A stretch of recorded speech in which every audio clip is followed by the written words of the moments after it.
हौसले बुलंद हो अगर, हौसले बुलंद हो अगर तो कामयाबी तकदीर की मोहताज नहीं होती। कोशिश करने वालों की कभी हार नहीं होती। जी हाँ दोस्तों, मेहनत करते रहिए, कोशिश करते रहिए, तब तक सफलता मिल नहीं जाती जब तक। और ये विद दिस पॉजिटिव थॉट आज हम आपके लिए लेके आए हैं टॉपिक फिजियोलॉजी एंड एनाटॉमी के डाइजेस्टिव सिस्टम से related top 50 most important questions. जी हाँ दोस्तों, आप स्क्रीन पे देख के समझ ही गए होंगे कि ये वे क्वेश्चंस हैं जो कि यूपी, टीजीटी और पीजीटी के एग्जाम में एज इट इज पूछे जा चुके हैं और इनकी अपकमिंग एग्जाम में पूछे जाने की 100% संभावना है।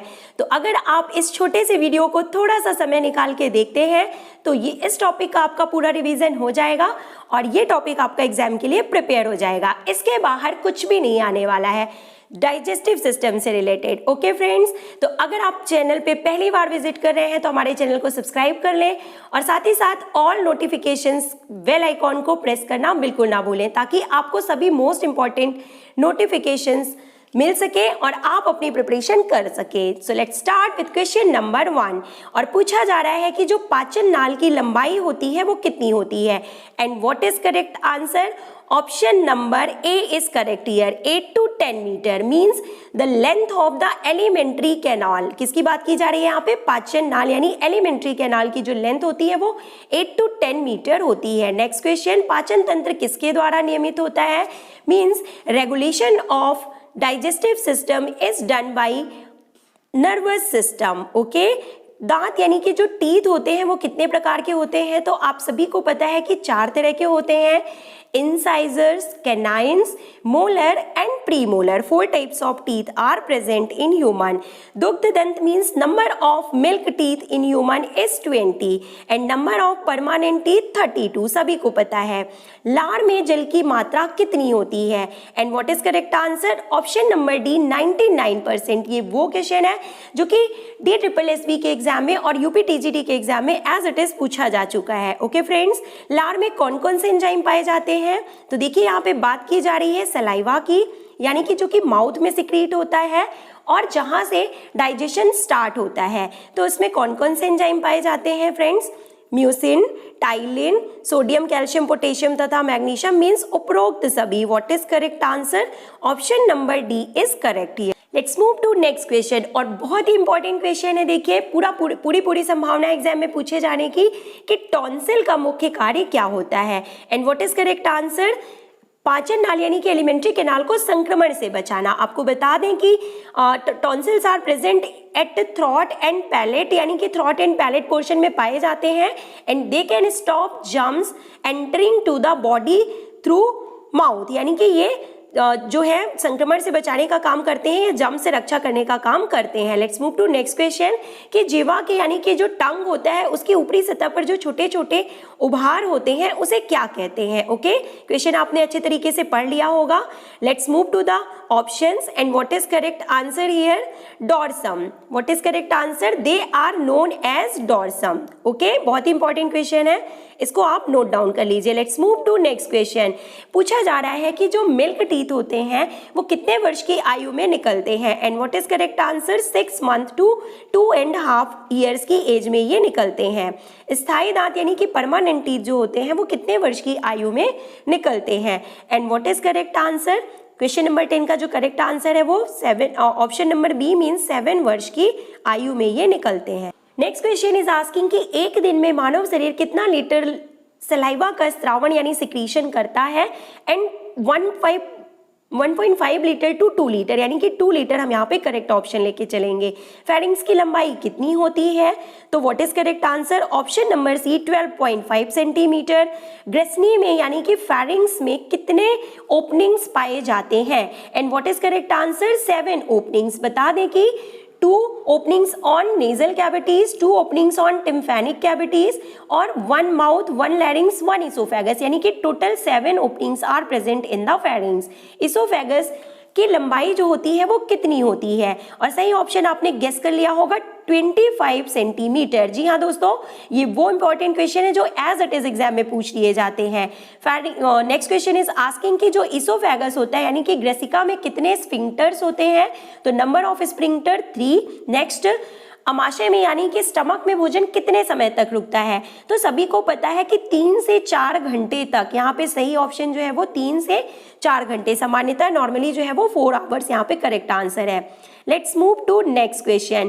पहले भोजन पचता है यानी कि पहले किस प्रकार के भोजन का डाइजेशन होता है? तो आपको बता दें कि तीनों क्रम से, यानी कि कार्बोहाइड्रेट युक्त जो होते हैं भोजन वो ग्लूकोज में कन्वर्ट हो जाते हैं, प्रोटीन वाले एमाइनो एसिड्स में, और जो वसा युक्त यानी जो लिपिड्स वाले या फैटी फूड मटेरियल होते हैं वो फैटी एसिड्स एंड ग्लिसरॉल में कन्वर्ट हो जाते हैं। तो option number D is correct here. Next question, अमाशय रस यानी कि गैस्ट्रिक जूस का स्रावण किसके द्वारा होता है? And what is correct answer? सभी को पता है कि जो म्यूकस मेम्ब्रेन यानी कि जो गैस्ट्रिक जूस यानी कि ये स्टमक में प्रोड्यूस होता है, सिक्रीट होता है। ओके फ्रेंड्स, और नेक्स्ट देखिए पूछा जा रहा है, उसी से रिलेटेड क्वेश्चन है कि गैस्ट्रिक जूस में कौन कौन से एंजाइम्स पाए जाते हैं? तो pepsin, rennin, lipase, HCl, intrinsic, ये सभी एंजाइम्स पाए जाते हैं। Option number D is correct here. साथ ही साथ फ्रेंड्स आपको पता होना चाहिए कि जो चीफ सेल्स होती हैं वो पेप्सिन और रेनिन का सिक्रीशन करती हैं, और जो पेराइटल सेल्स होती हैं वो किसका सिक्रीशन करती हैं? HCl का सिक्रीशन करती हैं। ये भी आपको पता होना चाहिए। अब पेप्सिन का क्या कार्य होता है? तो पेप्सिन का नाम लेते ही आप सभी समझ गए होंगे कि जो प्रोटीन होते हैं, प्रोटीन को पेप्टोन तथा एल्ब्यूमिन्स में विखंडित करता है। ओके, क्योंकि ये प्रोटियोलिटिक एंजाइम्स होते हैं। नेक्स्ट, रेनिन का क्या कार्य होता है? तो ये भी स्टमक में ही पाए जाते हैं, और ये दूध की प्रोटीन को कैल्शियम पैराकैसिनेट में बदलते हैं, यानी कि कोआगुलेशन ऑफ मिल्क का काम करते हैं, जिन्हें काइमोसिन के नाम से भी जाना जाता है। नेक्स्ट, लाइपेज का मुख्य कार्य क्या होता है? And what is correct answer? Option number D is correct here. Carbohydrates, sorry friends, lipase के बारे में यहाँ पे बात की जा रही है, तो option number A is correct here कि जो लिपिड होता है उसको फैटी एसिड्स एंड ग्लिसरॉल में तोड़ने का काम करते हैं। हाइड्रोक्लोरिक एसिड जो कि स्टमक में पाया जाता है, जो कि गैस्ट्रिक जूस में पाया जाता है और पेराइटल सेल्स के द्वारा सिक्रीट होता है, इसका निम्न में से क्या कार्य होता है? तो देखिए, ये सभी एंजाइम्स को एक्टिवेट करने का काम करता है, ये हार्मफुल बैक्टीरिया से रक्षा करता है, इन्फेक्शन से बचाता है, और साथ ही साथ जो इन्वायरमेंट होता है, मींस जो मीडियम होता है, उसको क्या करता है? अम्लीय करता है। तो what is correct answer here? Option number D is correct answer. Next question, gastric juice में हाइड्रोक्लोरिक एसिड की मात्रा कितनी होती है? बहुत ही इंपॉर्टेंट क्वेश्चन है, आपको पता होना चाहिए। And what is correct answer? 3 to 5%। Next, जो गैस्ट्रिक जूस होता है उसकी कितनी मात्रा सिक्रीट होती है डेली, पर डे? यहाँ पे बात की जा रही है प्रतिदिन कितनी मात्रा सिक्रीट होती है। And what is correct answer? 1.2 to 1.5 litre जो है इसका करेक्ट आंसर है। तो option number B is correct here, 2 litre. Okay friends, लगातार एक के बाद एक डाइजेशन से रिलेटेड जो भी सीक्वेंस में यहाँ पे क्वेश्चंस को अरेंज किया गया है, तो आप वीडियो को पूरा और लास्ट तक जरूर देखिएगा। इंट्रिंसिक फैक्टर का क्या काम होता है? And what is correct answer? Option number 1, vitamin B12 का अवशोषण करना, यानी कि absorption of vitamin B12। Friends आपको बता दें कि intrinsic factor is a type of glycoprotein, जो कि हमने पहले ही आपको बताया है कि पेराइटल सेल्स या चीफ सेल से सिक्रीट होता है, गैस्ट्रिक जूस में पाया जाता है, and it helps in the absorption of vitamin B12। बहुत ही इंपॉर्टेंट क्वेश्चन है। नेक्स्ट, अमाशय में पचे हुए भोजन को किस नाम से जाना जाता है? तो काइम के नाम से, सभी को पता है। The most important question of the series, as it is ये क्वेश्चन एग्जाम में पूछ लिया जाता है दोस्तों कि छोटी आंत की लंबाई यानी कि स्मॉल इंटेस्टाइन की जो लेंथ होती है वो कितनी होती है? 5 to 7 मीटर। जी हाँ दोस्तों, यानी कि कितना आपको पता होना चाहिए कि 3.5 times the length of the body, यानी कि जितना हमारा मनुष्य का ह्यूमन शरीर होता है उससे 3.5 टाइम्स ज्यादा इसकी लेंथ होती है। तो कैसे, एक क्वेश्चन यहाँ पे दिमाग में ये उठता है कि कैसे इतना बड़ा पार्ट जो है वो हमारे बॉडी में आता है? तो it is a coiled structure, ये जो ट्यूबुलर स्ट्रक्चर होता है स्मॉल इंटेस्टाइन, इसीलिए ये क्वाइल्ड स्ट्रक्चर के फॉर्म में पाया जाता है। Okay, let's move to next question कि विलाई का क्या कार्य होता है? तो तीनों का एब्जॉर्प्शन, यानी कि कार्बोहाइड्रेट, प्रोटीन, वसा, इन सभी का एब्जॉर्प्शन करना। नेक्स्ट, और ये विलाई कहाँ पाए जाते हैं? आपको पता है स्मॉल इंटेस्टाइन के इनर वॉल पे ये पाए जाते हैं। नेक्स्ट क्वेश्चन, कि वेगस तंत्रिका का क्या कार्य होता है। And what is correct answer?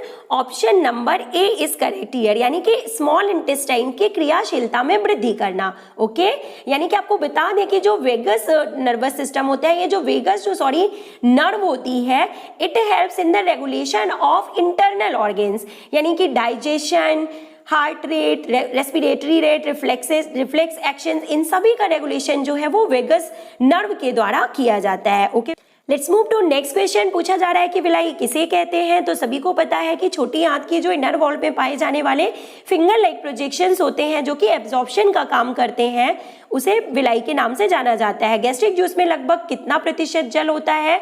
तो it contains 99%, 90 to 99% of water. Ptyalin means होता है कि जो माउथ में जो सलाइवा सिक्रीट होता है उसे टाइलिन, उसमें टाइलिन एंजाइम पाया जाता है जिसे सलाइवरी एमाइलेज के नाम से भी जाना जाता है। तो इसका निम्नलिखित में से क्या फंक्शन होता है? तो ये स्टार्च यानी कि पॉलीसेकेराइड को माल्टोज किस में कन्वर्ट कर देता है? फ्रेंड्स देखिए, ये माल्टोज में कन्वर्ट कर देता है, यानी कि डाइसेकेराइड्स में कन्वर्ट कर देता है, और माल्टोज जो है वो स्मॉल इंटेस्टाइन में ग्लूकोज में कन्वर्ट हो जाता है। ओके, तो ये कार्बोहाइड्रेट के डाइजेशन में हेल्प करता है। नेक्स्ट, पार्शियल डाइजेशन, यानी कि फुली डाइजेशन नहीं, यहाँ पे सिर्फ और सिर्फ पार्शियल डाइजेशन होता है। नेक्स्ट, अमाशय में पाचन कैसे होता है? तो उपरोक्त सभी इज करेक्ट आंसर। अग्नाशय, यानी कि बात की जा रही है पैंक्रियाटिक जूस की, बहुत ही इंपॉर्टेंट क्वेश्चन है। देखिए कौन कौन से एंजाइम पाए जाते हैं यहाँ पे, तो आपको पता होना चाहिए। ट्रिप्सिन, एमाइलोप्सिन मीन्स होता है एमाइलेज, और स्ट्रिएप्सिन, ये सभी एंजाइम्स जो होते हैं पैंक्रियाटिक जूस में पाए जाते हैं। Okay, let's move to next question कि पित्त रस में कौन कौन से एंजाइम होते हैं, और बात की जा रही है यहाँ पे बाइल जूस की। और आपको पता है फ्रेंड्स कि जो बाइल होता है वो लिवर से सिक्रीट होता है, और इसमें किसी भी प्रकार का कोई एंजाइम नहीं पाया जाता है, और ये डाइजेशन में कोई रोल प्ले नहीं करता है। सिर्फ और सिर्फ इसका जो मेन फंक्शन होता है वो होता है इमल्सिफिकेशन ऑफ फैट, यानी कि लार्ज फैट मॉलिक्यूल्स को ग्लोब्यूलर फॉर्म में या ऑयल्स फॉर्म या छोटे छोटे ग्लोब्यूल्स के फॉर्म में कन्वर्ट कर देता है। नेक्स्ट क्वेश्चन, छोटे आंत में किन किन चीजों का अवशोषण होता है? And what is correct answer? Option number D is correct here, यानी कि उपरोक्त सभी का। नेक्स्ट क्वेश्चन कि बाइल जूस में कौन कौन से लवण पाए जाते हैं? बहुत ही अच्छा क्वेश्चन है। देखिए, तो आपको पता होना चाहिए कि व्हाट इज करेक्ट आंसर? उपरोक्त सभी। हमने आपको बताया कि बाइल जूस में, यानी कि बाइल में कोई भी एंजाइम्स नहीं पाए जाते हैं, लेकिन इसमें पाए जाते हैं लवण जो कि ये सभी होते हैं। सो उपरोक्त सभी is correct answer. Next, bile का फंक्शन क्या होता है? तो आपको बता दें what is correct answer? Option number D is correct here, यानी कि ये वसा को महीन करके अवशोषण के योग्य बनाता है, पैंक्रियाटिक जूस की क्रियाशीलता को बढ़ाता है, और साथ ही साथ काइम को सड़ने से बचाना तथा जीवाणुओं को नाश करना, ये सभी बाइल के फंक्शन होते हैं। इंटेस्टाइनल जूस में कौन कौन से एंजाइम पाए जाते हैं? And what is correct answer? Erepsin, maltase, lactase, invertase और उपरोक्त सभी। ओके फ्रेंड्स, यहाँ पे देखिए आपको बता दें कि जो इरेप्सिन एंजाइम होता है ये पेप्टोन्स को एमाइनो एसिड्स में कन्वर्ट करने का काम करता है, ठीक है। और जो माल्टेज और लैक्टेज एंजाइम है ये कार्बोहाइड्रेट यानी कि डाइसेकेराइड्स जो होते हैं, जो कि पार्शियली डाइजेस्ट होता है जो कार्बोहाइड्रेट माउथ में, और फिर उसके बाद इसका जो डाइजेशन होता है, फुली डाइजेशन जो होता है वो स्मॉल इंटेस्टाइन में होता है, और माल्टेज जो है वो ग्लूकोज में कन्वर्ट हो जाता है, और लैक्टेज जो है ये मिल्क शुगर में पाया जाता है, मिल्क शुगर को डिग्रेड करता है, यानी कि सिंपल शुगर में यानी लैक्टोज शुगर में इसको कन्वर्ट कर देता है। Okay, let's move to next question. Erepsin का कार्य क्या होता है? और आपको हमने पहले ही बता दिया है। What is correct answer? शेष प्रोटीन तथा पेप्टोन को एमाइनो एसिड्स में, यानी कि जो प्रोटीन्स होते हैं उनके सिंपलर फॉर्म में कन्वर्ट करने का काम करता है। इंटेस्टाइनल जूस की क्रिया काइम पर कहां पर होती है?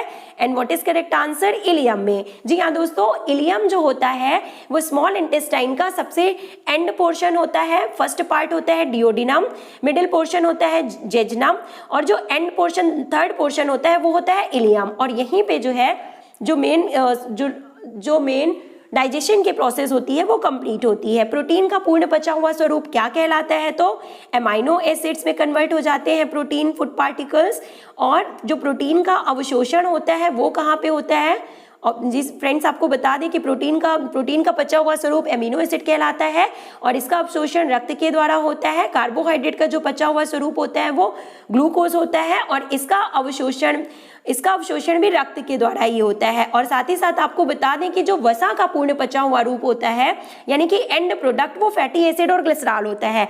और फ्रेंड्स आपको बहुत इंपॉर्टेंट क्वेश्चन यहाँ पे बता देते हैं कि जो फैट का एब्जॉर्प्शन होता है वो लिम्फ सिस्टम के थ्रू होता है। जी हाँ दोस्तों, एमाइनो एसिड्स और जो प्रोटीन और जो ग्लूकोज होते हैं वो ब्लड के द्वारा एब्जॉर्ब किए जाते हैं, लेकिन जो वसा का अवशोषण होता है वो लिम्फ सिस्टम के द्वारा होता है। प्रोटीन पर क्रिया करने वाले एंजाइम्स कौन से हैं?